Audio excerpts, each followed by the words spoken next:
"17," howled Marrow said, loud enough for the tears to hear him. "17 ladies of good blood, and the iron is still cold. Perhaps the crown has forgotten how to want anything, my king, like its keeper." I did not look at him. I looked at the girl walking back across the sand with her hands pressed against her skirts, trying not to let 11,000 people see them shake. She had been the 17th.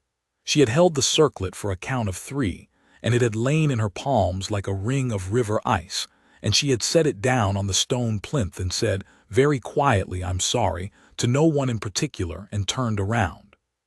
She was 19 years old.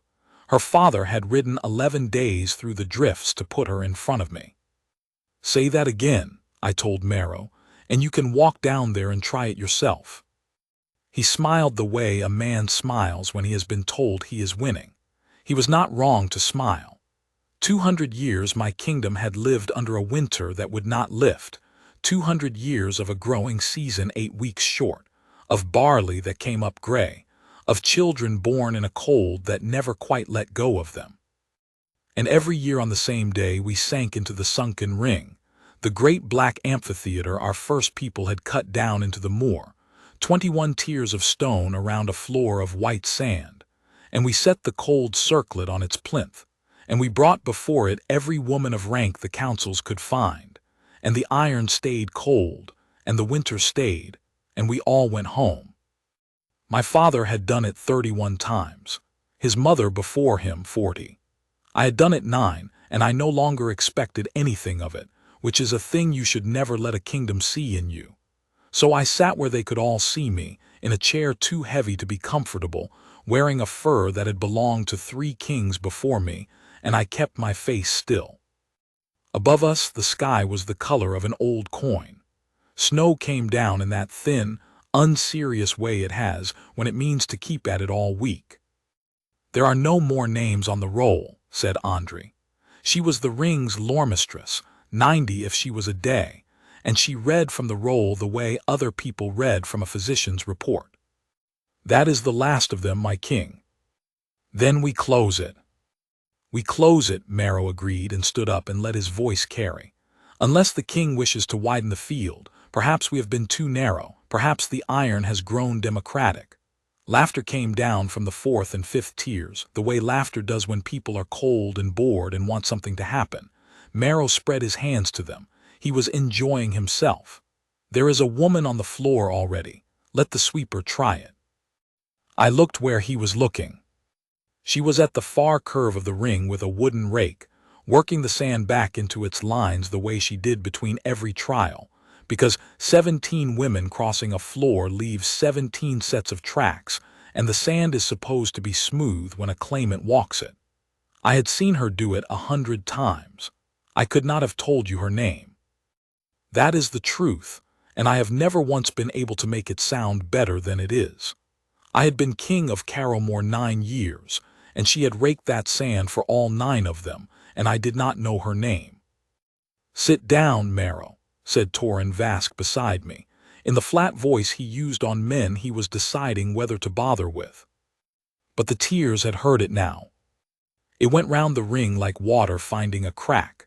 The sweeper, let the sweeper try, first as a joke, then as a chant, because 11,000 people had climbed down into a stone bowl in the snow to watch a miracle fail 17 times, and they wanted badly to be given one more thing to look at before they went home hungry. The woman with the rake had stopped. She stood very straight in a gray wool dress with the hem let down twice, and she looked up into the noise, and then she looked at the plinth, and then, and this is the part I have gone over most often in the years since she looked at me. Not pleading, not frightened. She looked at me the way you look at a man to find out what he is going to allow. I have been asked many times since what I felt in that moment, and people always wanted to have been a thunderclap. It was not. What I felt was ashamed. I thought, she has swept this floor for 9 winters, and my council is about to make a clown of her in front of the whole moor, and I am the only man here who can stop it, and if I stop it, he will say I am afraid of the answer. So I did the coward's arithmetic that kings do, and then I did something better, though only barely. I stood up. The ring went quiet by tiers, top to bottom, like a lamp being carried out of a room. Every trial in this place is a free trial, I said. That is the law, and it is older than my house. No claimant is ever mocked on this sand, not by my counsel, not by my tears, not by me. So there will be no laughing. I let that sit until it was properly cold. Then I turned to her and I raised my voice for the whole bowl. The plinth is open to anyone who wishes it. You are under no obligation. If you would rather finish your work and go into the fire, you may, and no man here will say a word about it. Ever. She was already walking. That is the thing I want set down plainly. She did not need permission and she did not need encouragement. She leaned the rake against the barrier wall, carefully, so it would not fall, wiped her palms twice on her skirts, and crossed 40 feet of white sand in front of 11,000 people with her chin level. And she did it before I had finished telling her she didn't have to. Marrow was still on his feet, still half smiling. Behind him, his daughter Sareth sat with her gloved hands in her lap. She had been the fourth to try. She had held the circlet longer than any of the others, 4 full breaths, and she had wanted it so much that when she set it down, she had not been able to look up. Andri stepped in front of the plinth with the roll. "Your name," she said, "for the record." "Inakal." "Your house." "None." "Your pack." "None," she said. "I'm bonded to the ring, 9 years of the 12. Somebody in the second tier laughed once and stopped, because the whole bowl turned and looked at him. Andri wrote it down. Her pen scratched. It was the only sound in 21 tiers of stone. "Bare hands," Andri said. "No glove, no cloth. The iron must know skin." She had said this 17 times already that morning. "Lift it clear of the stone and hold it while I count to 7. If it warms, it warms. If it does not, you set it down and you walk away with the thanks of the crown, and that is all that is asked of you. Do you understand?" "Yes." "Have you any claim to make? Blood, prophecy, dream?" Inakal thought about it. "No," she said. "I just don't want the sand ruined for nothing." I heard Torin make a small sound beside me, and when I glanced at him, he was looking at the floor with his jaw set, and I understood that he was not going to be able to speak for a minute. She put her hands out. I want to describe the cold circlet honestly, because it has been painted 100 ways since and most of them are wrong. It was not beautiful. It was a band of black iron, thumb thick, hammered rather than cast, with no stone in it and no working on it but a single line of script inside the band that no living person could read all of. It was made by our first Luna, Sara, in the last week of her life, and it had warmed for exactly one woman in 200 years, and that woman had been Sara herself, and then she had died, and the winter had come down over Carrowmore and stayed. It always looked wet, it never was. Inakal lifted it off the plinth with both hands, the way you lift something belonging to somebody else. "1," said Andri. "Nothing." 2. Nothing. Snow came down. Somewhere on the high tiers, a child was crying and being hushed. 3. And I felt the cold go out of my hands. I need to explain that. I had been cold for 9 years. Not the way a man is cold in weather. A king in a fur has no business complaining about weather. Cold the way a house is cold when nobody lives in the far rooms. I had woken cold and eaten cold and given judgment cold and lain down at night cold, and I had stopped noticing it the way you stop hearing a river you live beside. At the count of 3 it went out of me. All at once, from the palms outward, the way feeling comes back into a hand you have slept on, that fierce, almost painful rush of use returning to something you had written off. I looked down at my own open hands as if they had spoken. 4, said Andri, and then she stopped because she had seen it. The iron was steaming. Not glowing. Nothing so tidy.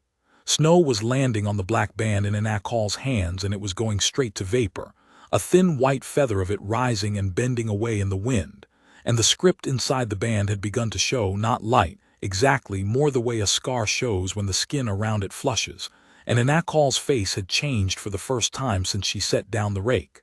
Her eyebrows had gone up. She looked, more than anything, apologetic. "It's warm," she said. Nobody moved. "It's warm," she said again, louder, and turned in a slow circle with it held up in both hands so that the tears could see. And 11,000 people made a sound I have never heard before or since, and will not try to write down. The bowl came apart. Men were standing on the benches.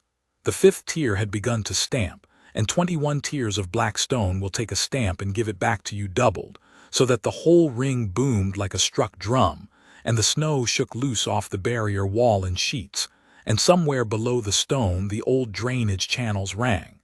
Andri had both hands over her mouth. The roll was on the sand at her feet.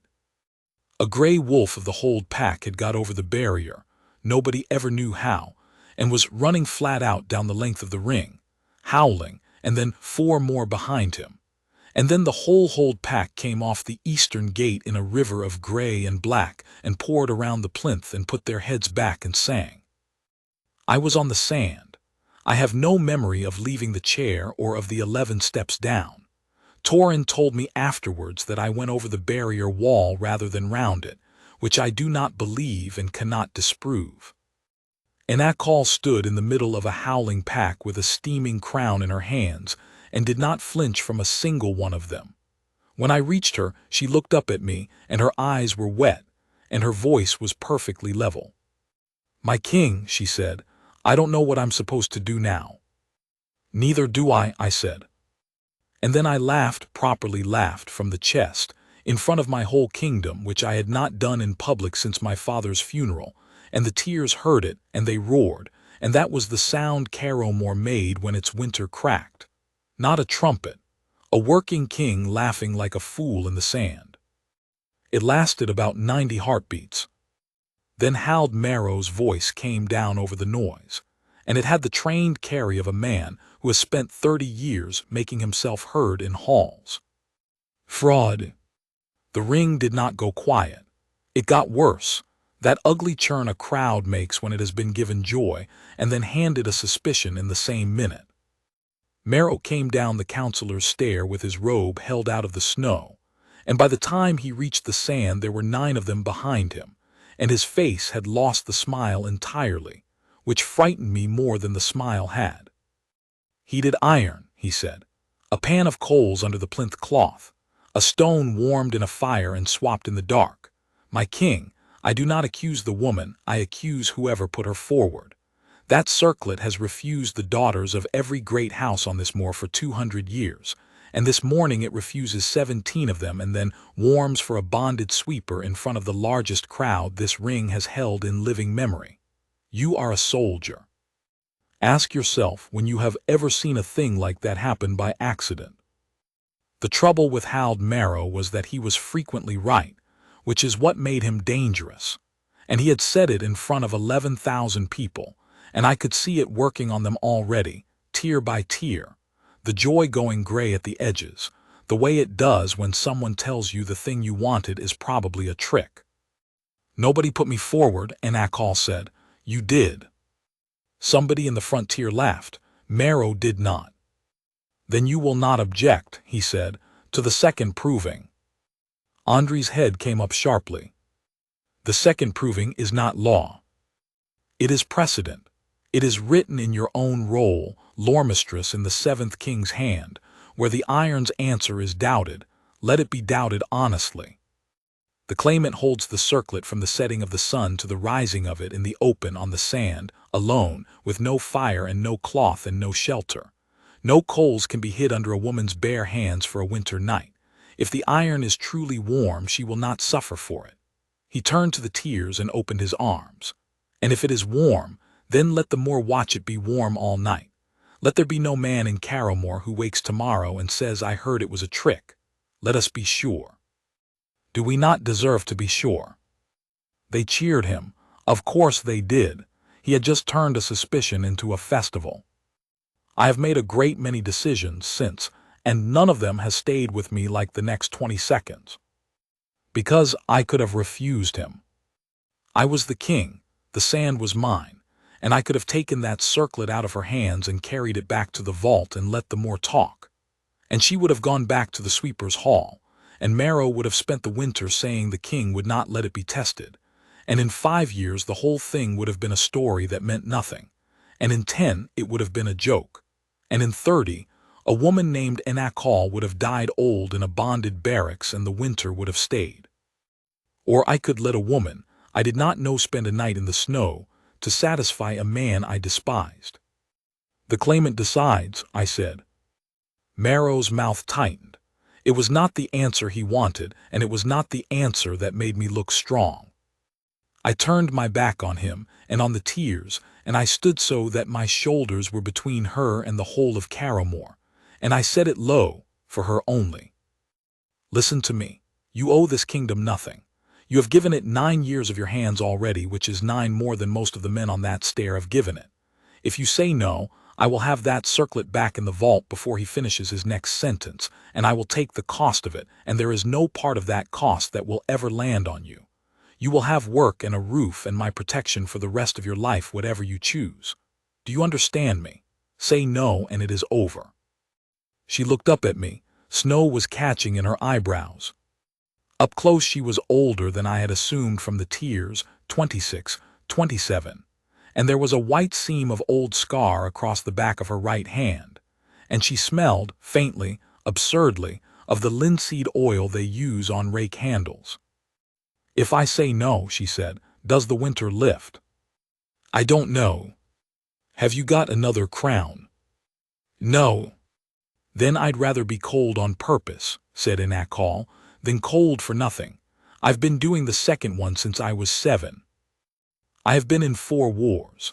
I have stood in a shield line at Corran Ford and watched 300 men decide together not to run. I am telling you that I have never in my life heard anything braver than a sandraker saying she would rather be cold on purpose. Then you'll not be alone, I said. It says alone. It says no fire, no cloth, no shelter, I said. It does not say the king of Carrowmore may not stand in his own arena. Behind me, Marrow began to say something about propriety. Lormistress, I said without turning round, read the 7th king's hand exactly, word for word, and Marrow, if a single word of it forbids me, I will sit on the wall all night instead of the sand, and you may explain to the Moor why their king had to watch from the cheap tiers. Andry read it out. It did not forbid me. Marrow's face when she got to the end of it was one of the great pleasures of my reign. They cleared the ring at the 4th hour after noon. It took a long time, because nobody wanted to go, and in the end the wall tops were still lined 3 deep when the sun went down and the guards stopped trying. Torrin brought me my father's fur, and I gave it to Andry to hold because a fur is a cloth, and I was not going to be the man who broke the rule while the woman kept it. And so we came to it. A stone bowl on a frozen moor, white sand going blue with dusk, a bonded sweeper standing in the middle of it with a band of black iron in her bare hands, and me 30 feet away with my back against the barrier wall, and no idea at all what to say to her. The last light went off the top tier. The wind got up out of the north the way it always does at Carrowmore when the sun quits.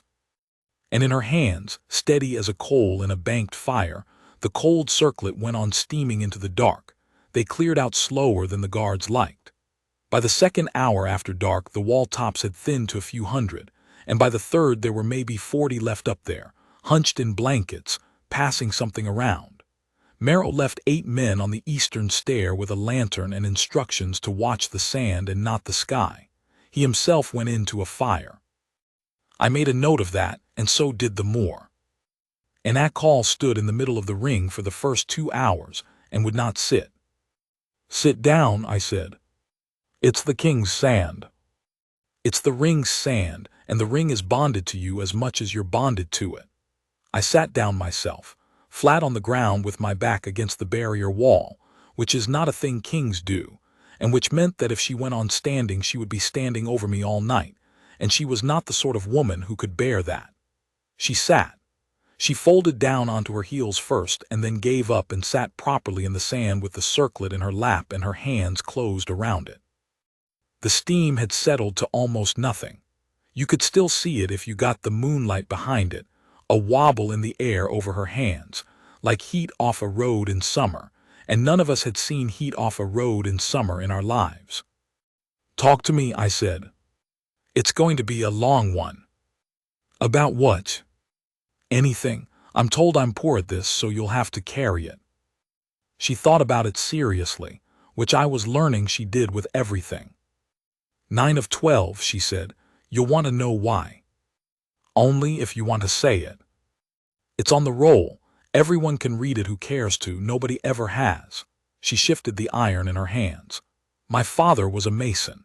He worked the eastern gate, the arch there, the new stones on the left side, that's his. He came off the scaffold in the ice year. He didn't die of the fall, he died of the 11 weeks after it, and the hold physician came every one of those weeks and the hold paid him. I was 14.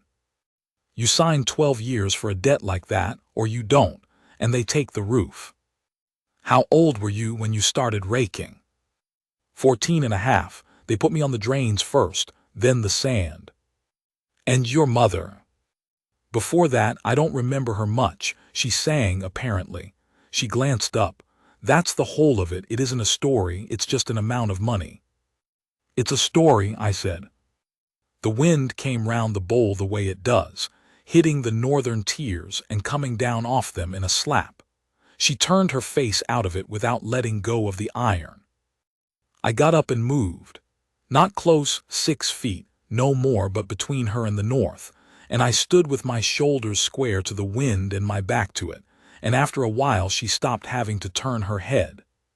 "You'll get cold," she said. "I've been cold 9 years. This is the warmest I've been in all of it." She looked at me strangely then. I did not know why. I would find out before morning.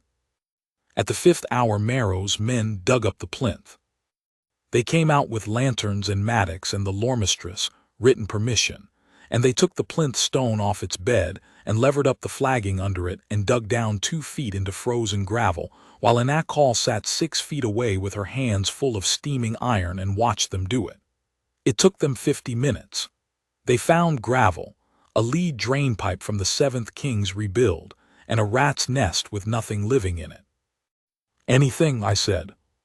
The surgeon of them, a decent man, Kell, who had been at Corin Ford with me, straightened up and wiped his face and said, loud enough for the wall tops, "Cold gravel, my king. Frozen right through. Nothing's had fire under it since before my grandfather." "Write it on the roll, Lormistress." "Already writing it." Kell looked at Ina a moment. Then he took his helm off, which nobody had ordered him to do, and put it back on and went up the stair, and his 8 men went after him, and one of them, a boy of about 17, turned round at the top and looked back down at her for a long moment before he went through the arch. That was the first of them. I wanted on the record that it was a sergeant's boy on a digging detail, and not a counselor and not a king. At the 7th hour, Sarith Merrow came down. She came alone, in a green cloak with the hood back, and she stopped at the edge of the sand because she was not stupid. 1 step out, and her father's own rule would have made her a witness who had approached the claimant. She stood at the barrier with her hands on the top of it. "I can't bring you anything," she said. "I looked at the law for an hour trying to find a way to bring you something. There isn't one. Not a cup, not a coal, not a coat." "I know," said Ina. "It's all right."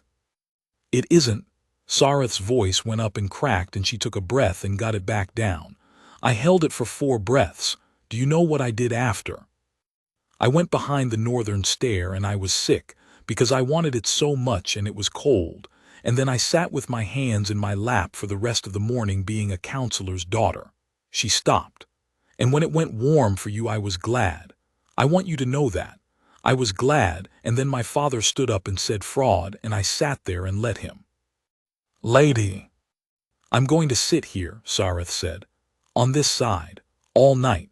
I'm not permitted to help you, and I'm not going to try, but nobody is going to be able to say tomorrow that no house was watching." She sat down on the cold stone in a green cloak, and she stayed there until dawn, and she and her father did not speak for 11 months afterwards, and when they did speak again, it was because she had married a mason. The deep cold came at the 9th hour. It always does at Carrowmore, that hour between the moon going and the sky admitting anything. The cold stops being weather and becomes a thing with an opinion about you. The wall tops emptied to almost nothing. The lantern on the eastern stair went out and nobody came to relight it. And I learned what the iron actually was.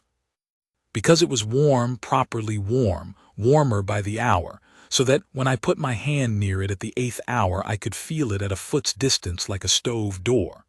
But it was warm in her hands, nowhere else. Her fingers were pink, and her wrists were pink, and everything above that was going the color of the sand, and her shoulders had begun to shake in the long, slow way that is worse than shivering, and she had stopped answering unless I asked twice. You know, say a full sentence. My father's arch is out of true by half a thumb on the 3rd course, she said, and he knew it, and he never told anyone, and I've never told anyone either until now. She got her chin up. That's a full sentence. That's a good sentence. My own voice was not steady. Andre, what does the law say about wolves? The lormistress lifted her head from the desk they had carried out for her. Nothing, she said. The law says no fire, no cloth, no shelter, no dwelling, no man's aid. She was already reaching for her pen. It does not say one word about wolves. I put 2 fingers in my mouth and whistled, and every dog on the moor answered.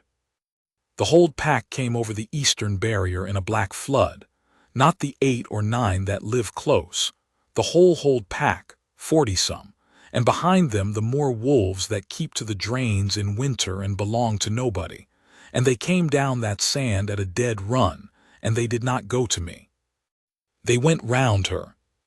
They packed in against her back and her sides and across her legs, and one enormous gray brute I had known since he was a pup put his head straight down into her lap on top of the iron and lay there like a sack of grain, and Inakal made a sound that was half a laugh and half something else, and put one hand. She kept the other on the circlet. She never once let go of it all night into the ruff of his neck. Steam came up off 40 wolves in the moonlight. The whole middle of the ring smelled of wet dog and hot iron. Lormistress, I said when I could. Recorded, said Andre, writing hard. At the 9th hour the wolves of Carrowmore, unbidden by any man, she stopped and struck it out. Bidden by the king but choosing freely, as wolves do. Write it as it happened. I am writing it as it happened. I'm just deciding which part of it happened most. Above us, on the barrier, Sarith Marrow had both hands over her mouth. Andre came down onto the sand at the 11th hour with 3 loose sheets in her fist, and her spectacles pushed up into her hair, and she was walking faster than a woman of 90 has any business walking. I have it, she said. I have had it for 2 hours, and I have been checking it because if I am wrong I would rather be wrong in private. I am not wrong. The script inside the band. Nobody has ever read the whole of it because nobody has ever seen the whole of it. It's cut inside the band, my king, in a circle. You can read perhaps a third of it at a time, and the third you can read changes depending on the angle, and for 200 years every scholar who has tried it has had to work from a cold ring on a plinth with a candle.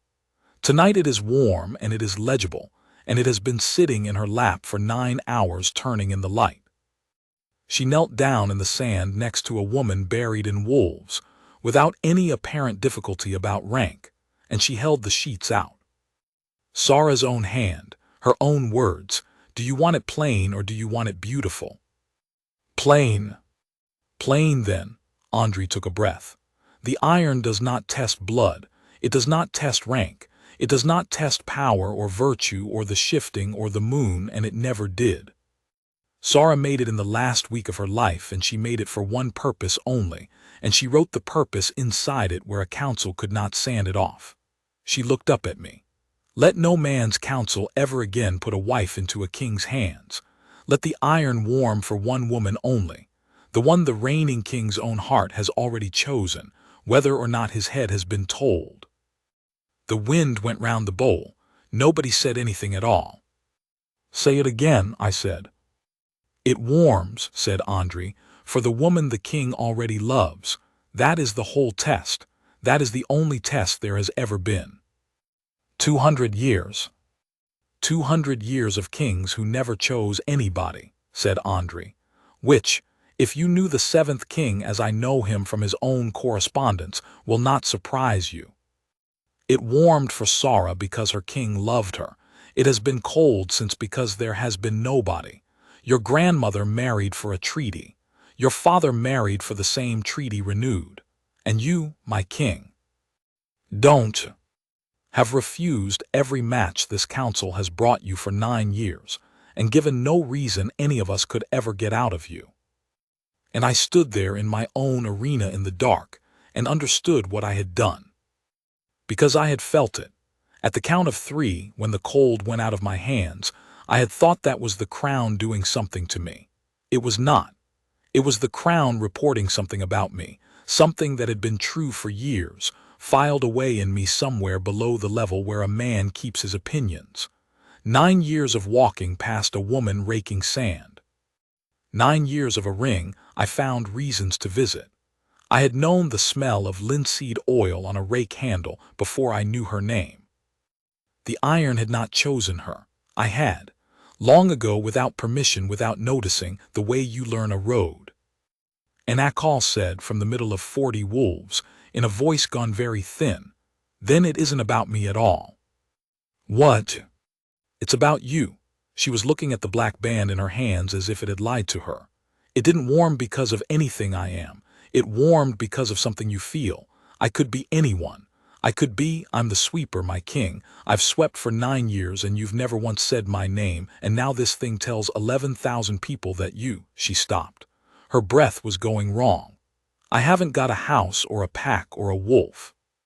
I have 3 years left to serve. I don't even own the dress. I went down on my heels in front of her so that she did not have to look up.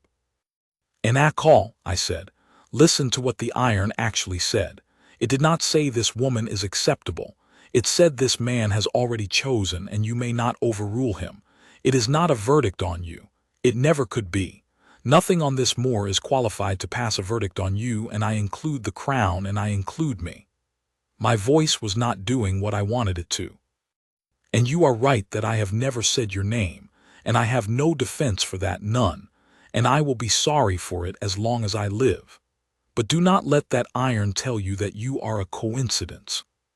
I have watched you rake that sand smooth for 9 winters after every single failure every year, when not one person in this bowl would have noticed if you'd left it. You did it anyway. That is not nothing. That is the most not nothing thing I know. She did not answer. Her eyes were shut. The big gray wolf in her lap made a low sound and pressed his skull up under her chin, and she leaned on him and stayed there. Andri, I said, is there more? There is one more line. The lore mistress was not looking at her sheets. She had it by heart. And on the morning the iron wakes, let it give back what I took to make it. What did she take? I don't know, said Andri. The word she uses is the old word for a green season. It could mean 100 things. Behind her, on the eastern stair, a lantern came on. Then another. Then a line of them, and the sound of a great many people coming down through the arches at once, because the last hour before a dawn on this moor is the hour the whole hold gets up to work, and word had gone through the barracks and the sweeper's hall, and the mason's yard that the sandraker was still out there, and the iron was still warm. They came down the tiers in the dark in their hundreds and then their thousands, and nobody cheered and nobody chanted. They just sat down on the cold stone and waited, the way people do at a bedside. Hald Marrow came down the councillor's stair at the last of it with his hood up. He had heard Andri. I could see in his face that he had heard every word of it from somewhere above, and that he had understood, faster than anybody, exactly what it meant. That at sunrise his king was going to be publicly, permanently, unarguably in love with a bonded sweeper, and that there was no procedure left in the whole of Carrowmore's law that could do a thing about it. He looked at me, I looked back at him. And behind us both, over the eastern rim of the world, the sky began to go a color I had never seen in my life. The sun came up over the eastern rim at the 8th minute past the 7th hour, and Andri wrote the minute down, because she was Andri. It came up red, not the thin white glare we get on the moor in winter, the one that gives light and nothing else. Red and low and heavy, the way the sun comes up in the paintings of the old years that hang in the long gallery, and that I had always assumed were flattery. It came across the top tier, and down the black stone in a line you could watch move. When it reached the sand, the iron went out. That is the only way to say it. The steam stopped. The script inside the band closed up and went dark.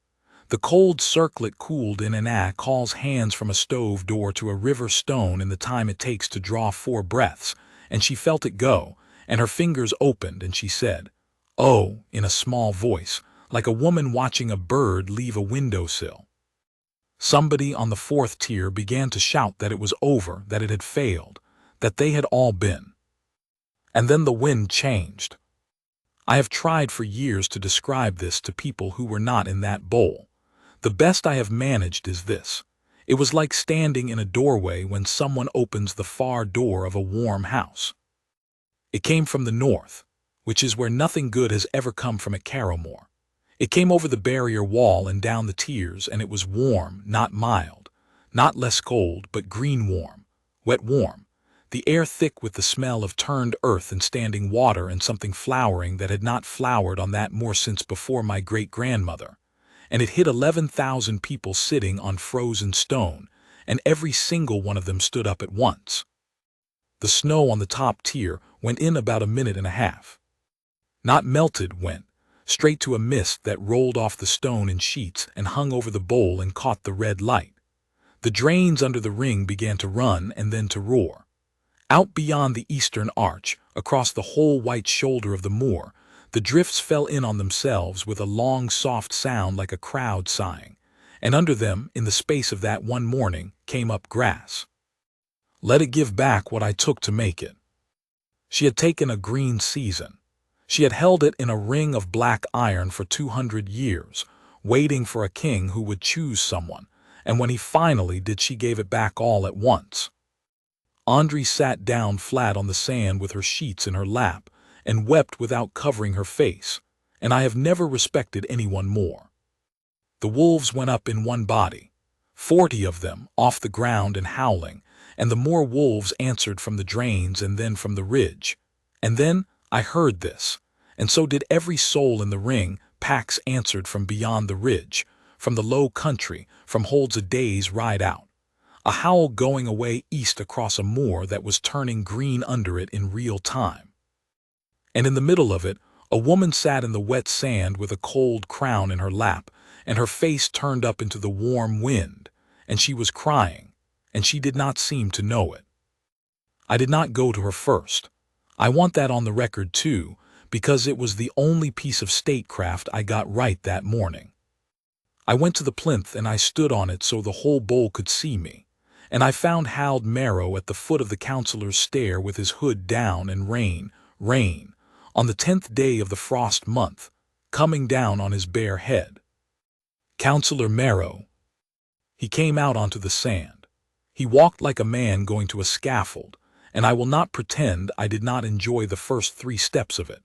But somewhere around the 4th I stopped enjoying it, because I saw that he was not afraid of me. He was looking past me at the green coming up over the eastern arch, and his mouth was working, and Hald Marrow was 71 years old and had never once in his life seen a moor with grass on it. He stopped in front of me, and he did not bow, because he was still Marrow. I demanded the second proving, he said, and she gave it, and I sat by a fire while she did. His voice was not loud now. It carried anyway, the bowl was that quiet. There is no defense. I will not offer one. You demanded it in bad faith. I demanded it because I could not bear it, he said. My daughter held that iron for 4 breaths, and I have watched her want a thing she could not have for 20 years, and this morning it warmed for a woman with a rake, and I would rather have called the whole more a liar than admit the iron simply was not for us. He stopped. That is worse than bad faith. Bad faith is at least a plan. Nobody in Carrowmore had ever heard him say a sentence like that. His own faction, up on the stair, stood there like men watching a wall come down. I could have finished him. I had 11,000 witnesses, a green wind, and a counselor who had just confessed on my sand. 4 words and Hal Marrow would have gone out of that ring with nothing, and the moor would have cheered. You dug up the plinth, I said. He blinked. I did. And found frozen gravel and had it written on the roll, and your own surgeon said so aloud where the tears could hear him.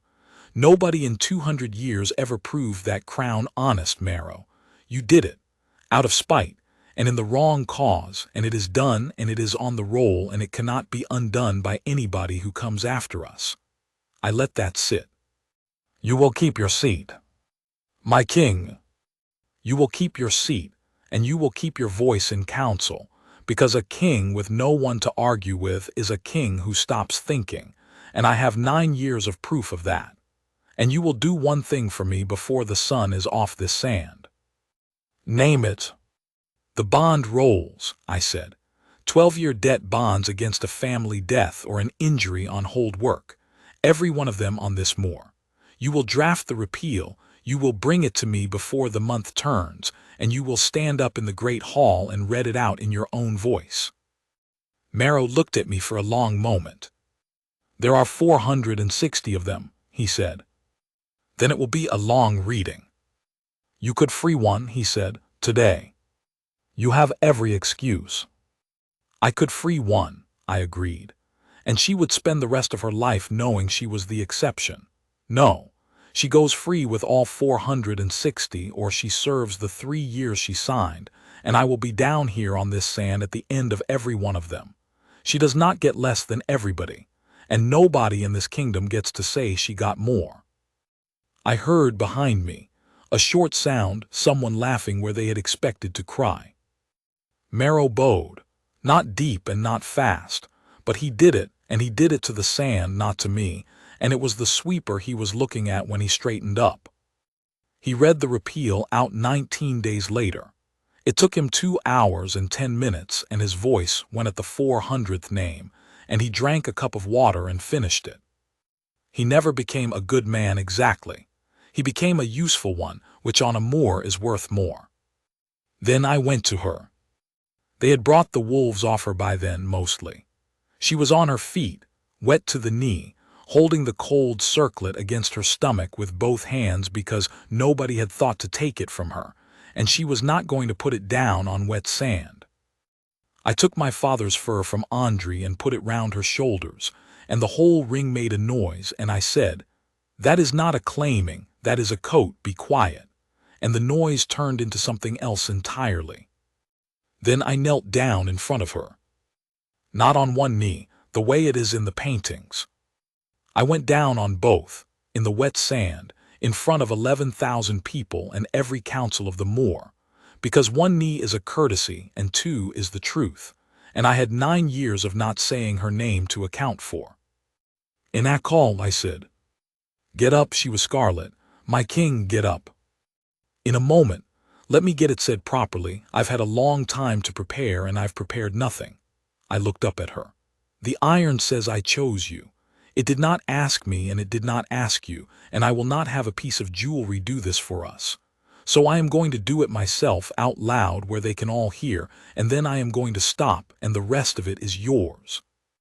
I have loved you since some morning I cannot even find. I did not know it, and I did not deserve to know it, because a man who loves a woman ought at the very least to learn what she is called. I have walked past you 900 times.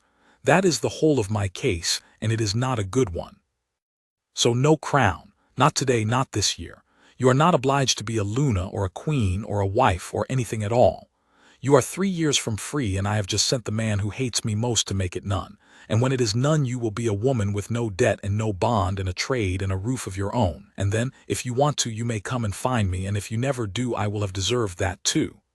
My voice went at the end. I let it. That is the choice. It is all of it.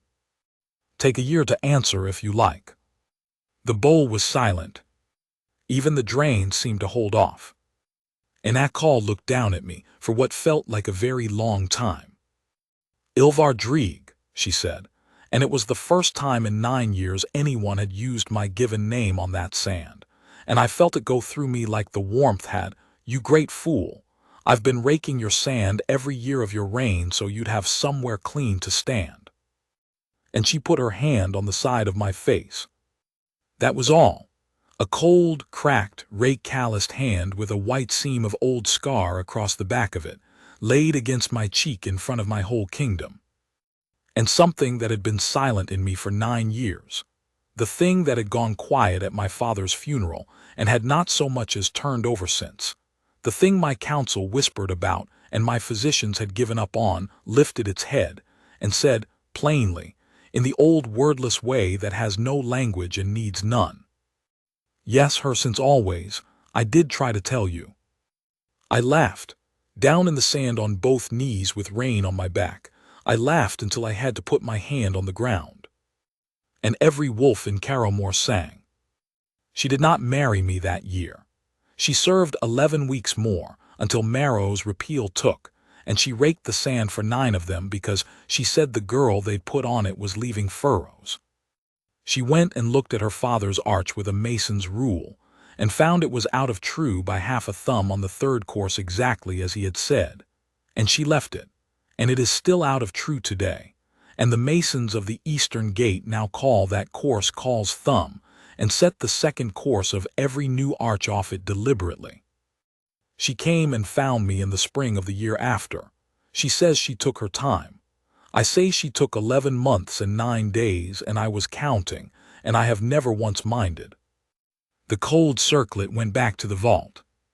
It has never warmed again, and it never will, and Andri's last written opinion on the subject, she died at 94, still correcting people, was that it was never meant to be used twice, that Sara built one green season and one honest answer into it, and both were spent. And a thing that has done exactly what it was made to do is not broken. We have a proper spring on the moor now, 12 weeks of it. The barley comes up gold. And this is the piece of it I keep, out of all of it, not the crown, not the howling, not the counselors on the stair. Every year on the 10th day of the frost month, the whole of Carrowmore comes down into the sunken ring to see the grass. And every year, before the first of them arrives, my wife goes down in an old gray dress with a wooden rake and walks the floor of that arena in the dark, alone, and puts the sand back in its lines. I have offered to have it done. I have offered a dozen men.